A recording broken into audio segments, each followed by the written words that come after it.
إن شاء الله النهاردة بمنزل بسعر لقطة.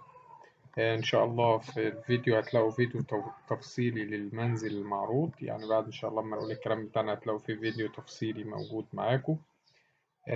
في البداية هنتكلم على الموقع بتاع المنزل. موقع المنزل في محافظة القاهرة، المرج القديمة، الناحية الشرقية أمام محطة المترو المرج القديمة بجوار مسجد البداية. بالنسبة لتفصيلة المنزل على شارع 25 متر.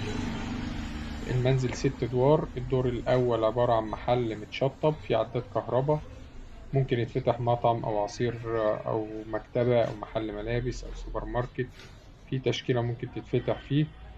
المنطقة تجارية. الدور التاني والتالت والرابع كل دور فيهم متشطب محارة، وكل دور فيه عداد كهرباء وفيهم أساسات الكهرباء والسباكة والنجارة، واقفين على الدهان فقط. كل دور فيه رمل كتير للسيراميك.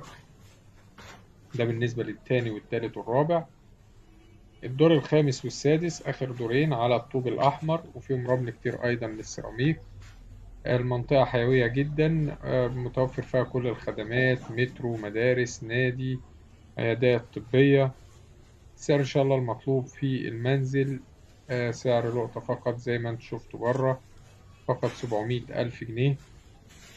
رقم التليفون هيظهر في آخر الفيديو.